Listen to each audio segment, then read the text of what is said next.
Next question पे आते हैं, क्वेश्चन नंबर 8 के ऊपर। Question number 8, Ramdeen. हम लोग क्या कर रहे हैं, अगर आपको ये वीडियो अचानक कहीं से दिख गया, हम लोग जो आपका मॉड्यूल में computation of total income chapter है, जिसके क्वेश्चंस आपको बहुत हार्ड लगते हैं, वो क्वेश्चन सब लाइन बाय लाइन सॉल्व करा रहे हैं। आपको सिर्फ ये वीडियो नहीं सुनना है, साथ में प्रैक्टिस करना ज़रूरी है, वो एकदम ज़रूरी है, तभी आपको एकदम अच्छे से इसके ऊपर ग्रिप बैठ जाएगा। और इसमें से 10 मार्क्स के क्वेश्चन पक्का आते हैं। ज़रूरी नहीं है सीधा सीधा क्वेश्चन आए, पर ये 10 क्वेश्चन में से 5-7 एडजस्टमेंट तो आपको दिख ही जाएंगे। बेसिक सैलरी कितना है? 15,000 पर मंथ। बेसिकली इस क्वेश्चन में क्या है, रामदीन एक 33 ईयर्स का आदमी है जो कि सेल्स मैनेजर है फ्रोजन फूड्स प्राइवेट लिमिटेड में, जिसने कुछ अपनी डिटेल्स दी हुई है 31 मार्च 21 के लिए। सबसे पहले बेसिक सैलरी दिया हुआ है। बेसिक सैलरी कितना है? 15,000 पर मंथ। तो 15,000 इंटू 12 कितना आ जाएगा? मैं फटाफट करा रहा हूँ, नॉर्मल सैलरी का क्वेश्चन है। इसमें साथ में सैलरी के साथ साथ एक वो 44 AE करके प्रोविज़न होता है ना। 44 AE कौन सा प्रोविज़न है सर? वो ट्रांसपोर्टर वाला प्रिजम्पटिव। एक पॉइंट ये है और फिर कुछ डिडक्शंस के पॉइंट है, बस इतना ही है। 80G है। 80G अगर आपको पता होगा तो आप डोनेशन देते हो तो जो आपको डिडक्शन मिलता है ना, उसके बारे में बात करता है। इतना ही क्वेश्चन है और बाकी सैलरी का मेजर पार्ट है। तो मैं फटाफट करा रहा हूँ, आपका भी टाइम वेस्ट ना हो और आपको सब कुछ क्लैरिटी भी मिल जाए। तो 15,000 इंटू 12 कर देंगे तो आपका बेसिक सैलरी ईयरली कितना हो जाएगा? 1.80 लाख। डीए में 50% टर्म का है, मतलब जो रिटायरमेंट बेनिफिट, मतलब डीए इन टर्म कितना है? 50% है। और नॉट इन टर्म जो रिटायरमेंट बेनिफिट को काम नहीं आएगा वो कितना है? 50% है। तो 12,000 इंटू 12 कर देता हूँ सबसे पहले। तो 1.44 लाख आपका डीए है। कमीशन कितना है? 0.5% ऑफ टर्नओवर। टर्नओवर का कमीशन है। टर्नओवर दिया है 50 लाख, तो 50 लाख का 0.5% विल बी 25,000। ठीक है। बोनस दिया है 50,000 पूरा। ग्रेचुइटी दिया है 30,000। टैक्सेबल होगा? बिल्कुल टैक्सेबल होगा, क्योंकि अगर आप रिटायरमेंट से पहले, मतलब जब भी आपका काम चालू है तभी आपको ग्रेचुइटी मिलता है, तो वो पूरा टैक्सेबल होता है। यहाँ से ये 3 चीज़ें इंपॉर्टेंट है। एक, आपको क्या मिला है? आरपीएफ में आपने खुद ने कंट्रीब्यूट किया है, वो तो कोई बात नहीं, आपको एटीसी में डिडक्शन मिल जाएगा। आपके एम्प्लॉयर ने आरपीएफ में कंट्रीब्यूट किया है। कितना किया है? 20% ऑफ बेसिक सैलरी किया है। बेसिक सैलरी है 1,80,000, उसका 20% किया है, दैट विल बी 36,000 रुपये, 36,000। पर आपको कितना अलाउड होगा आरपीएफ, मतलब डिडक्शन में, इसमें से एग्जम्पशन रिडक्शन में हो जाएगा ना, कितना होगा सर? उस पर सिंपल सी बात है, आपका जो बेसिक सैलरी है plus DA in term, basic salary plus DA in term plus turnover commission, इसका 12% तक आपको क्या मिल जाता है? अलाउंस मिल जाता है।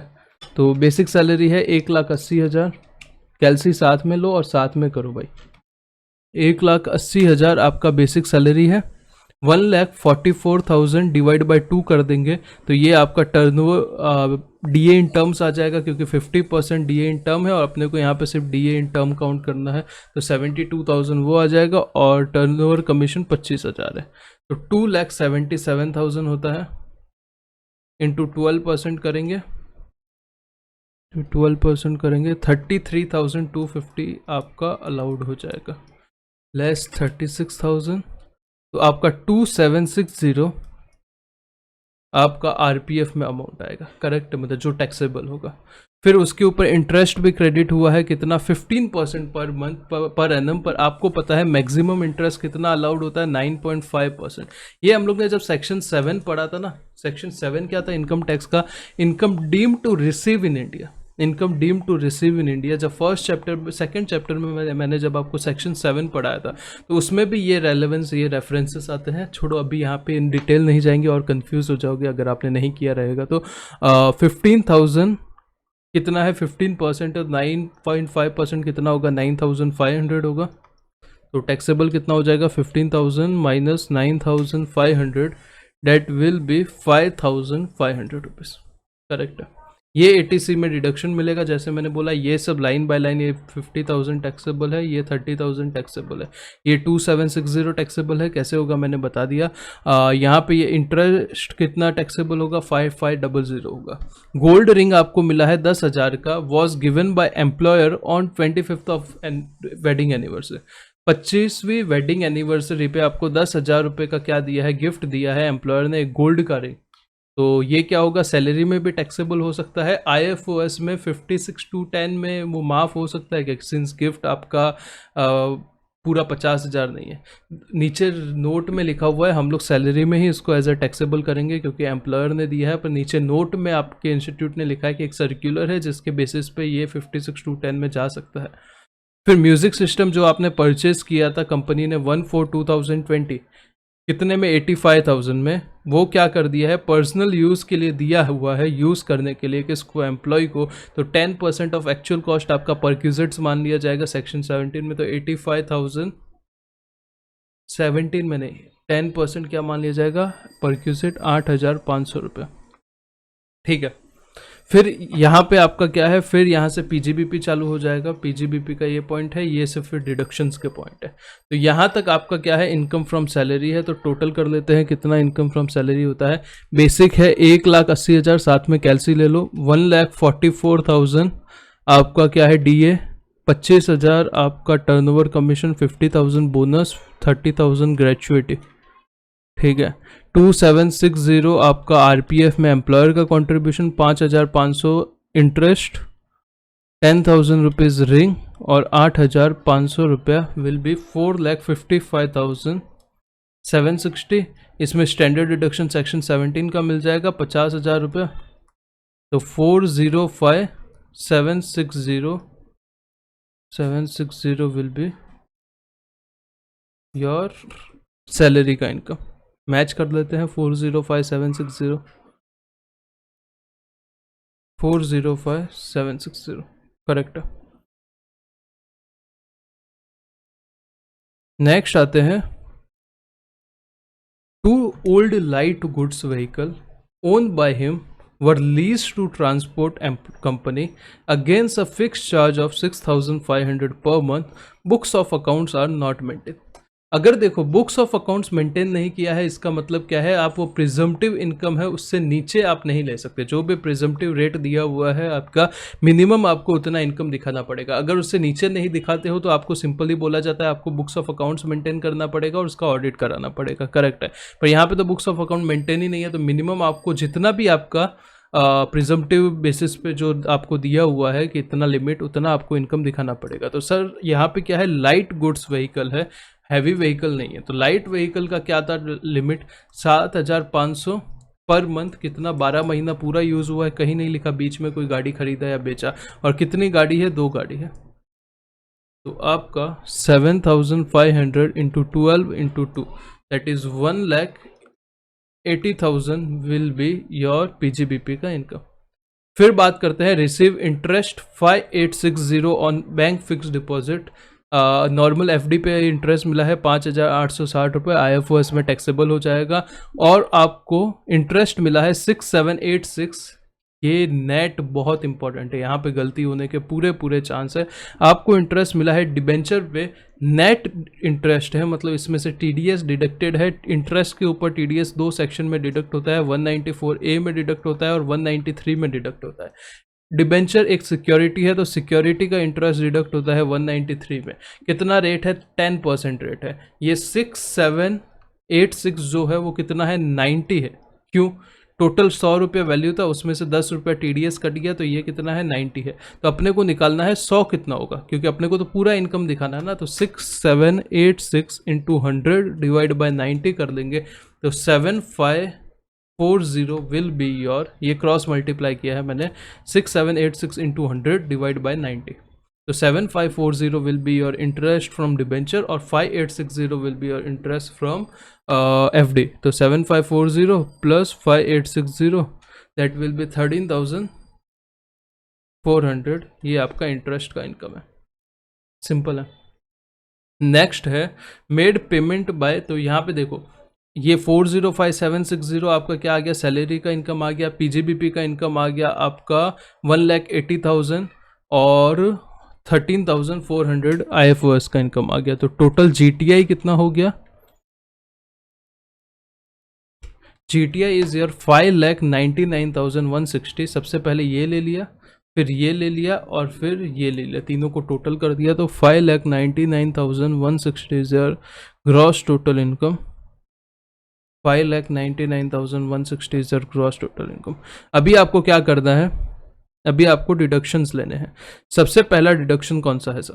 सबसे पहला डिडक्शन है 15,037। सबसे पहला डिडक्शन तो वो आरपीएफ वाला है। आरपीएफ में उसने खुद ने कंट्रीब्यूशन किया था ना, कितना किया था खुद ने? 30,000। तो एक तो एटीसी में वो डिडक्शन मिल जाएगा।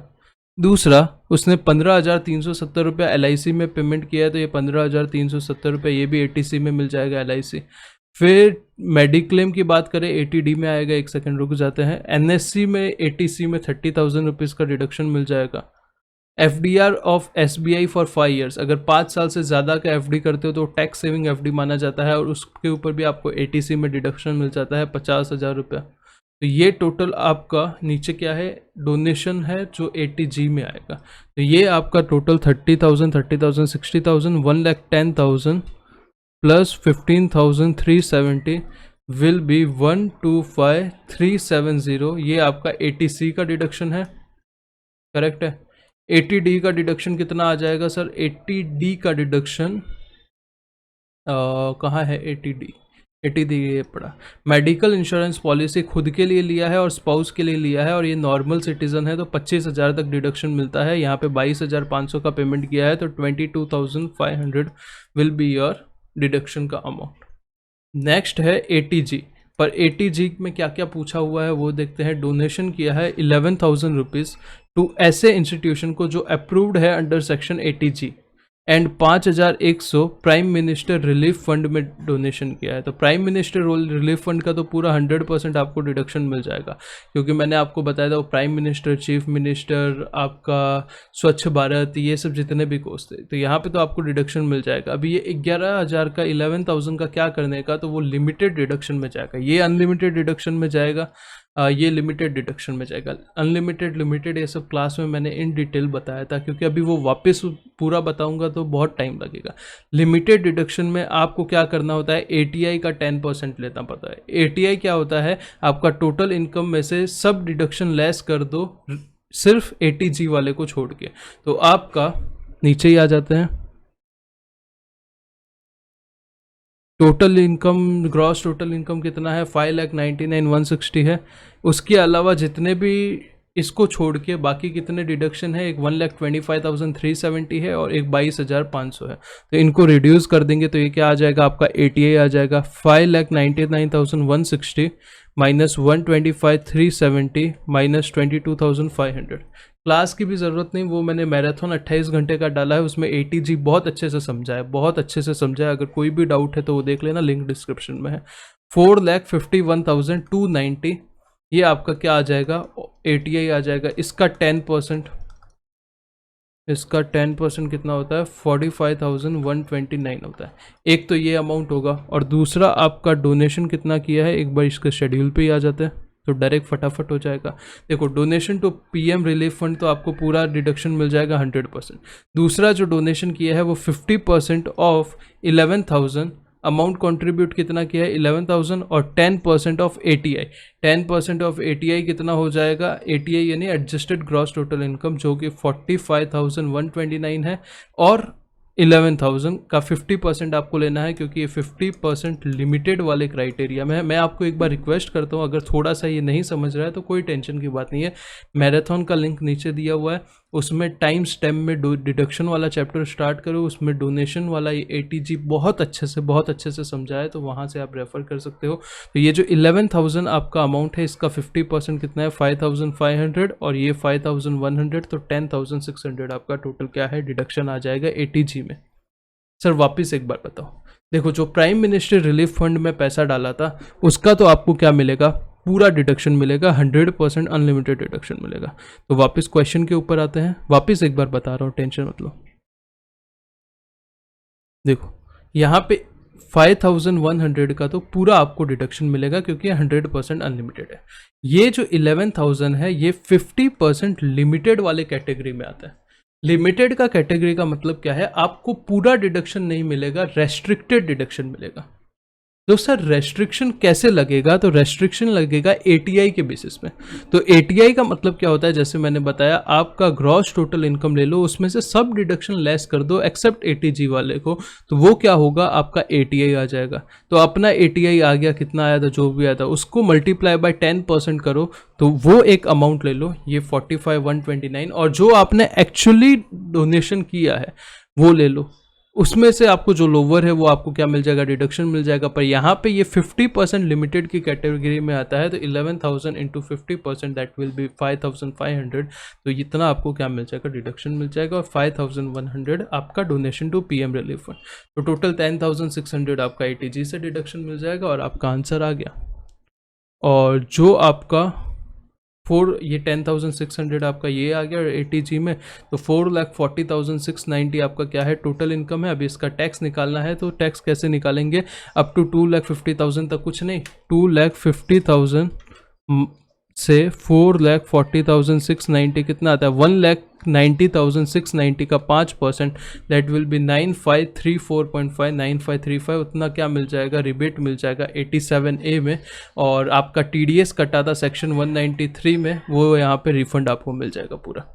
सिंपल है, ये मैंने पीछे फटाफट किया है, जानबूझ के किया है, ये बेसिक सी बातें हैं, जो मेन ऊपर कंसेप्ट बताना था वो बता दिया। और एटीजी वगैरह में कोई भी डाउट है तो मैराथन में देखो, आपको पूरा समझेगा, बहुत अच्छे से मैंने समझाया है। वापस एक ही चीज़ को बार बार डाल के कोई मतलब नहीं है, तो वहाँ पे ऑलरेडी अच्छे से समझाया है, मेरे नोट्स के साथ मैंने समझाया, तो और आपको अच्छे से क्लैरिटी मिल जाएगा। तो यहाँ पर ये लेक्चर ख़त्म होता है। अगर वीडियो अच्छा लगा है तो क्या करो, लाइक कर दो। God bless you, take care. अभी बस 2 क्वेश्चन बचे हैं, करेक्ट है, बाकी अपना पूरा कंप्यूटेशन हो गया।